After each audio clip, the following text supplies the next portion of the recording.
श्री गणेशाय नमः।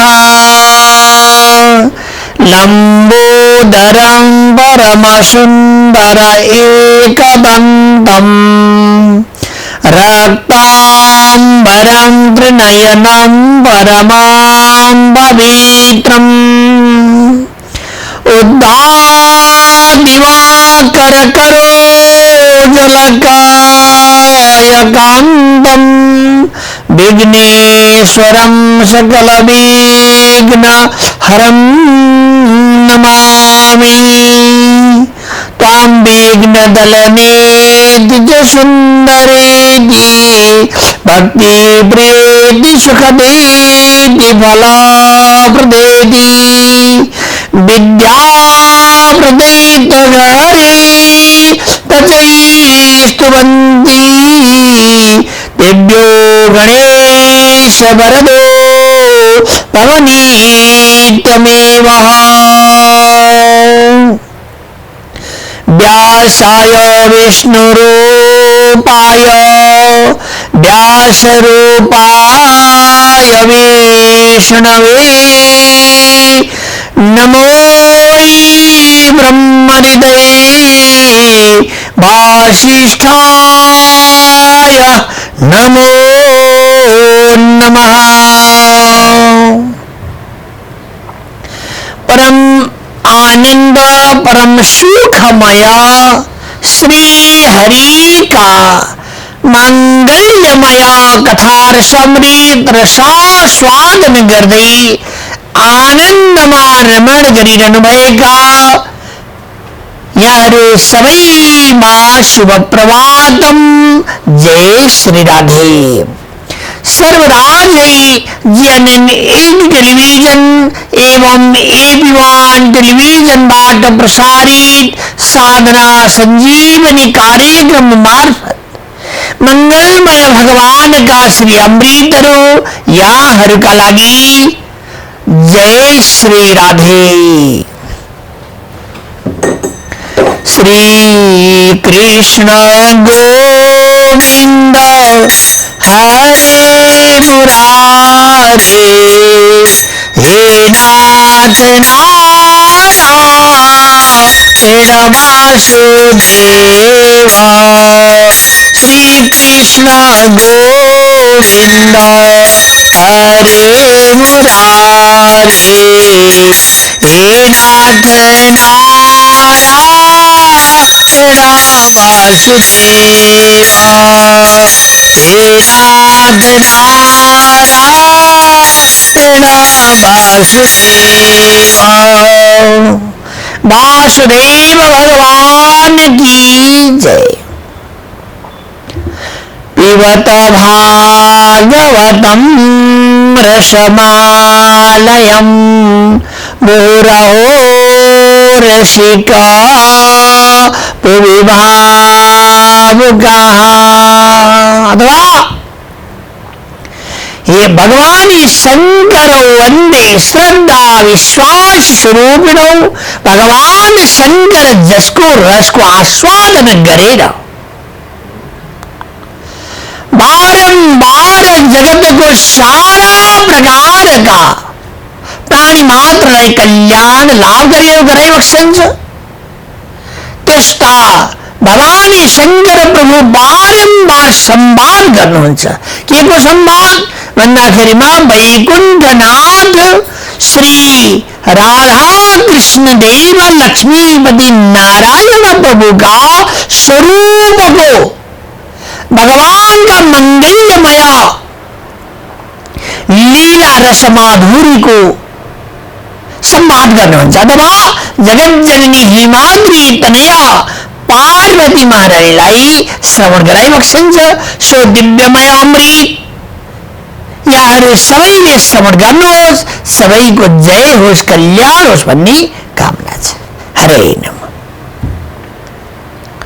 सुखदेव महामुनि आज्ञा वो राजन वास्तव में जीव मात्र सुखों और दुखों को गति अहिल्य राय कौन सा भगवान रणमा असाध्यै राम्रो मुहार भगवानको कातर भएका पछाडि उभिरहनु आसनमा सुखासनमा बसिरहनु भएका ती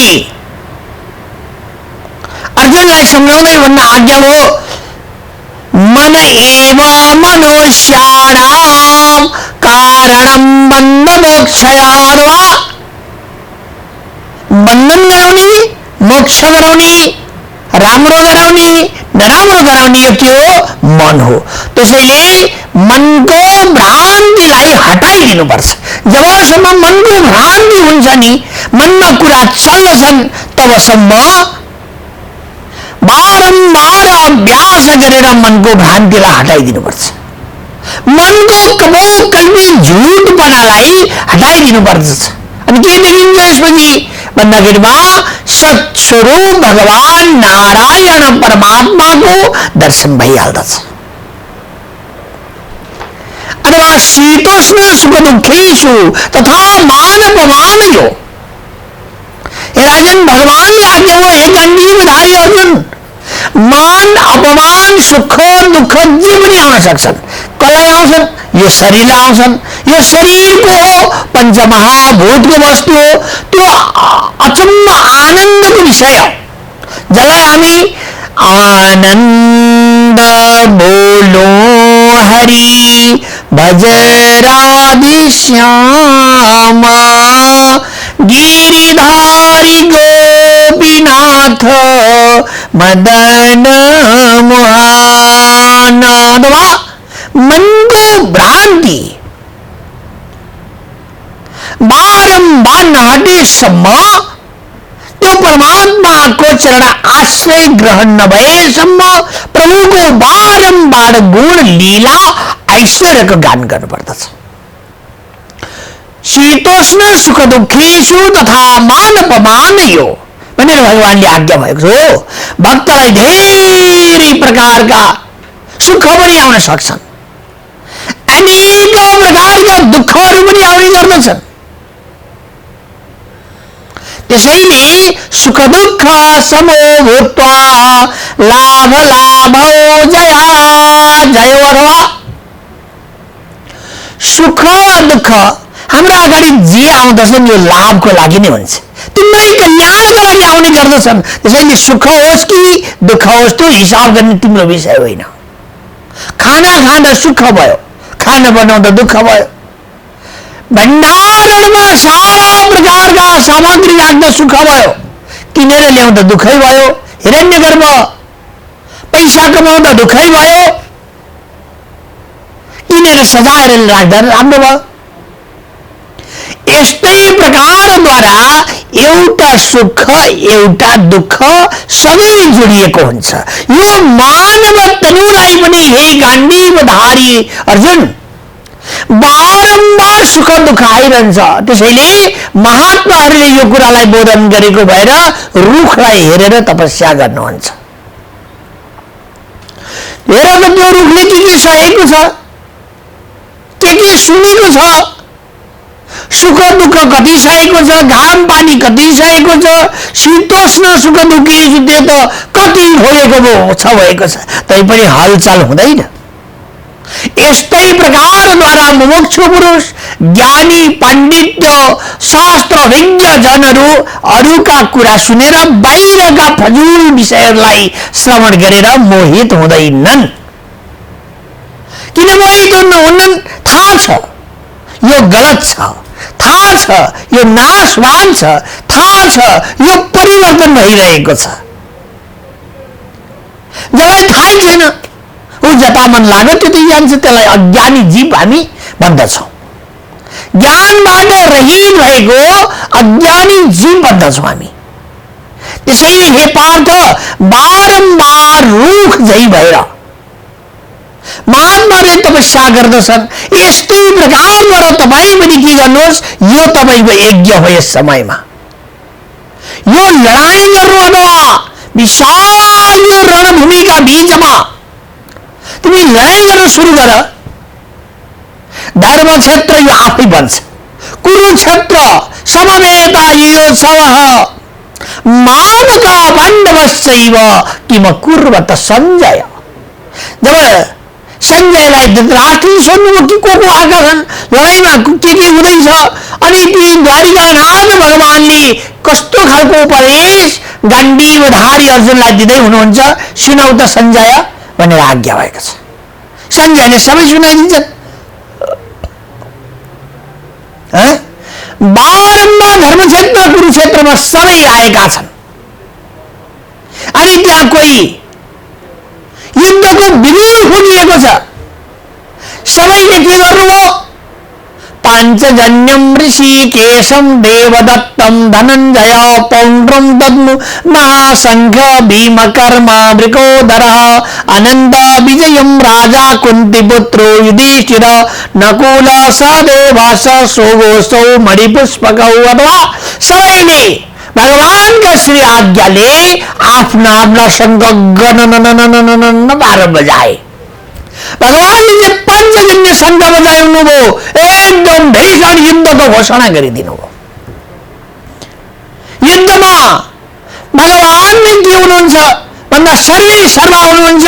गाण्डीवधारी अर्जुन कातर भएर कामिरहेका छन्। भगवानले आज्ञामा रुख जस्तो भएर हेर, महात्मालाई हेर, सन्यासीलाई हेर, भक्तवृन्दलाई हेर, कसैका कुरामा उनीहरू लाग्दैनन्। त्यसैले तिमी पनि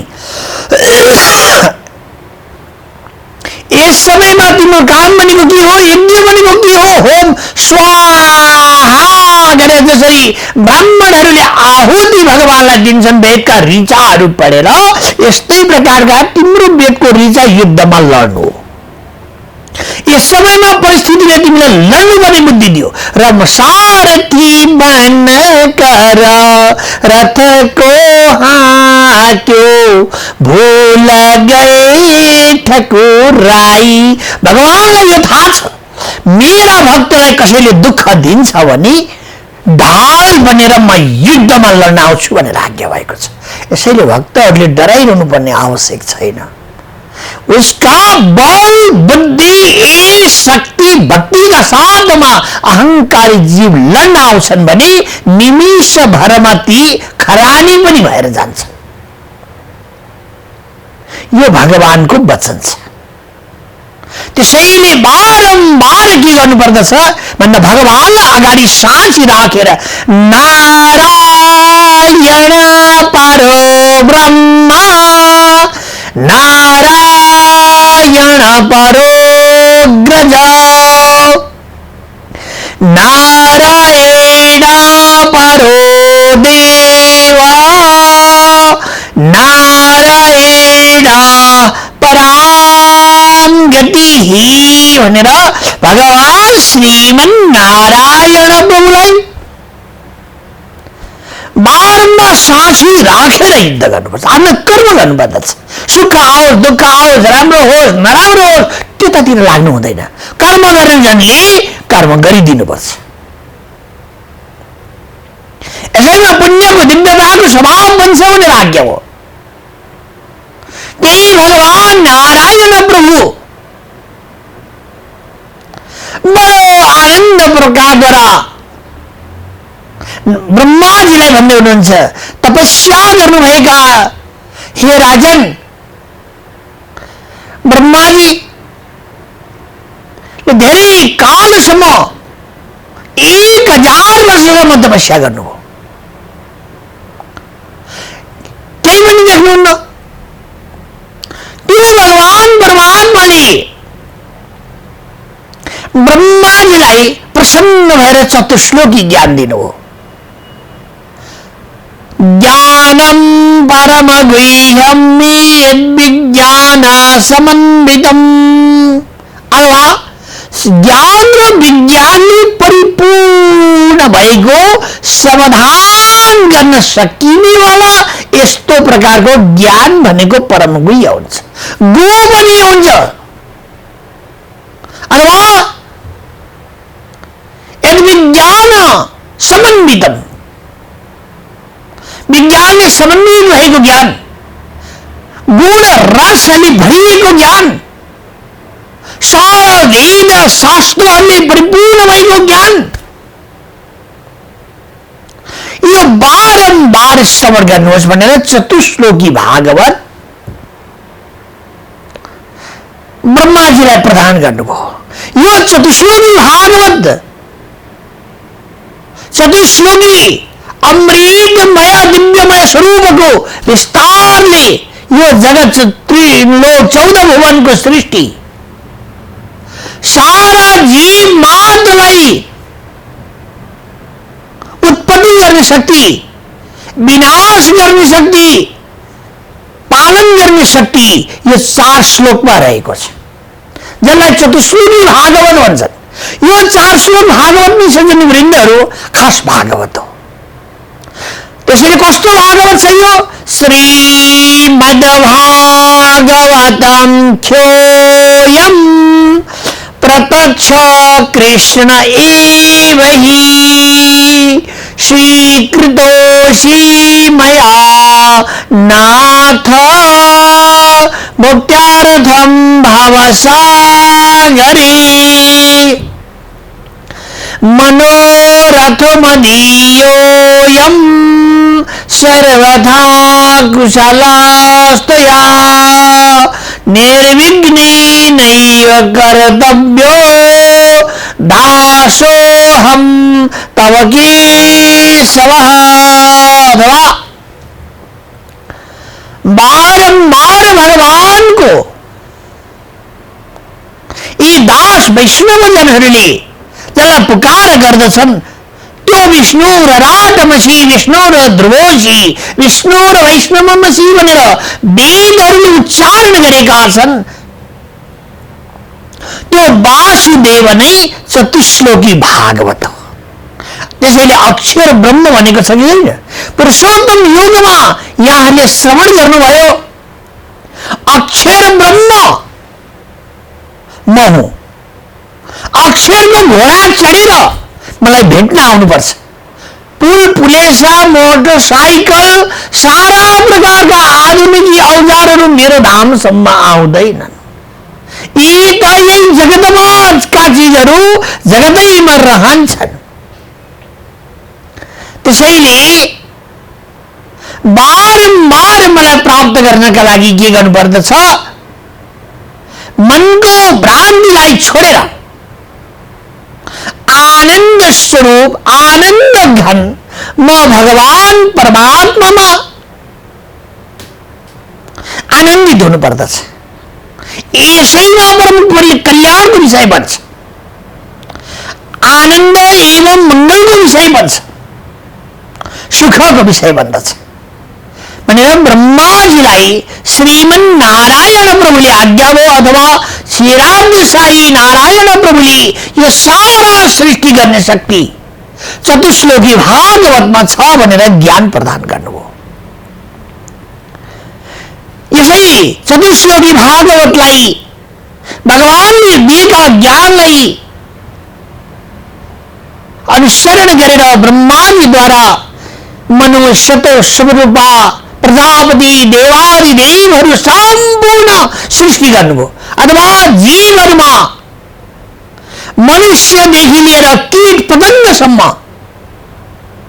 जलमा परिभ्रमण गर्नेदेखि आकाशमा उड्नेसम्म सरीसृप यी सम्पूर्ण प्रकारका जीवहरू कर्म गति अनुसार सृष्टि हुने गरिकन ब्रह्माजीले सृष्टि गर्नुभयो।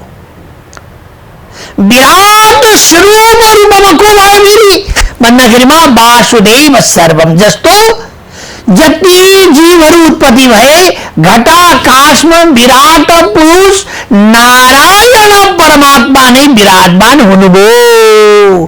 प्राण पुरुषोत्तम भगवान की।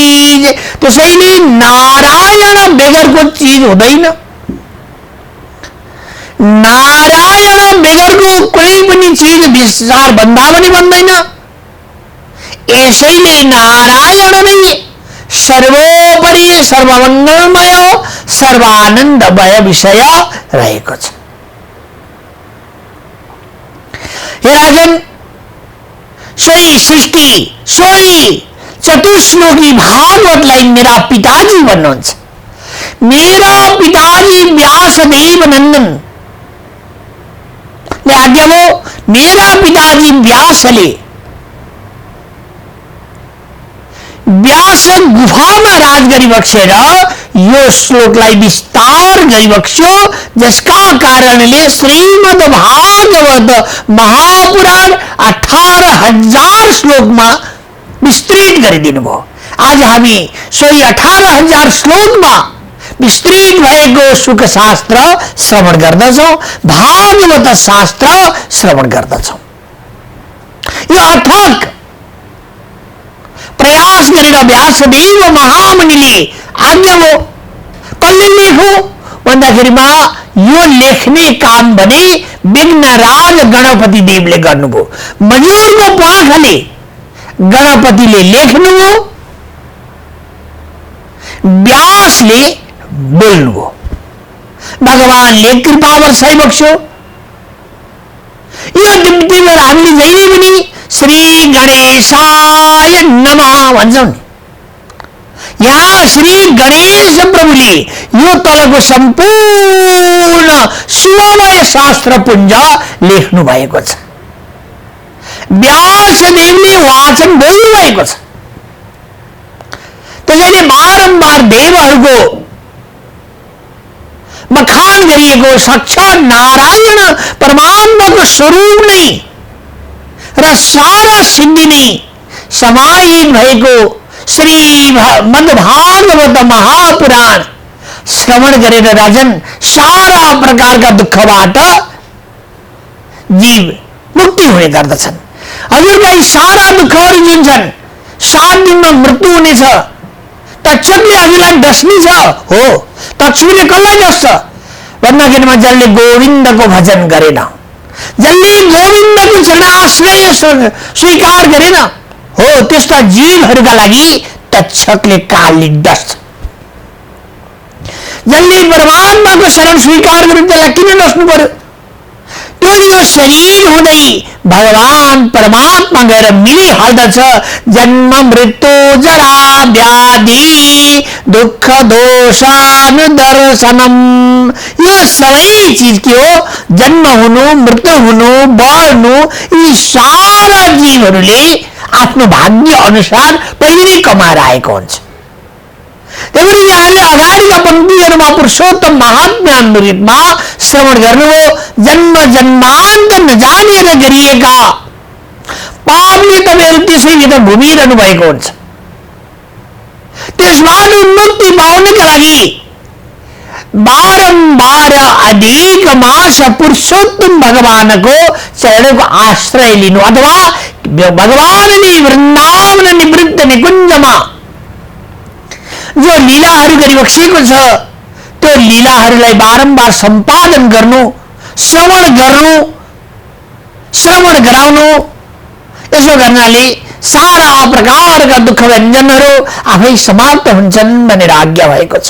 असाध्यै खुसी हुनुभएका राजर्षि परीक्षितलाई व्यासदेव नन्दन शुकले आज्ञा भयो, हे राजन, वास्तवमा जति पनि जीवहरू छन्, यी जीवहरू घटाकाश र मठाकाश रूपमा भगवान नारायण प्रभु नै सर्वव्यापक भइबक्सेको छ। एक एक जीवहरू भनेका घटहरू हुन्, घडाहरू हुन्। ती घडाहरू फुटिसकेपछि, मरिसकेपछि, लय भइसकेपछि यो घटाकाशमा रहेको ब्रह्म मठाकाशमा जान्छ। मठाकाशमा भनेको विराट पुरुष अन्तिममा ममा नै आउँदछ। त्यसैले ममा मिल्छौ पछि सारा म तिम्रै कृष्ण प्यारा हूँ, अथवा भगवानले आज्ञा भएको छ, हे ब्रजवासी हो, हे ब्रजभामा हो, बारम्बार के गर्नु? मेरो गुण गाउनु, बारम्बार मेरो ऐश्वर्यको गान गर्नु, स्वरूपको ध्यान गर्नु। यसो गर्नाले ममा मिल्छौ पछि सारा म तिम्रै कृष्ण प्यारा हूँ, अथवा यो जगत को सभी जीव मात्र का आश्रय बिंदु मैं नारायण परमात्मा हूं। तो इसलिए बारंबार की गर्नु एकाकार भैर राजन तो परमात्मा को चरण आश्रय स्वीकार करनु जीव मात्र को परम कर्तव्य हो। मैंने बारंबार ध्येयम सदा परिभवाग नमभीष्ट दोहम तीर्थास्पदम शिववीरीन चिनुताम शरण्यम भृत्यार्तिहं प्रणतपाल भवाद्विपोतम वंदे महापुरुषते चरणारविंदम। इस प्रकार द्वारा बारंबार भगवान को ध्यान गर्नु यसो गर्नाले सारा प्रकार का दुख नाश भएर आनंद स्वरूप भगवान परमात्मा नै प्राप्त हुनुहुनेछ। दुख आलयमा रहेर पनि सुखमय भगवान परमात्मामा जीवहरू प्राप्त हुन सक्दछन् भनेर आशीर्वचन दिनुभयो। असाध्यै खुसी हुनुभएका असाध्यै आनन्दमा रमण गरिरहनु भएका राजर्षि परीक्षितले पुनि बारंबार सुखदेव महामुनि का चरण को वंदन गर्नुभयो भन्ने पावन्य प्रसंग सहित आज को प्रसंग यहाँ पूर्ण हुन्छ। जय श्री राधे। श्री कृष्ण गोविंद हरे मुरारे हे नाथ नारायण वासुदेवा। राधा कृष्ण देव भगवान की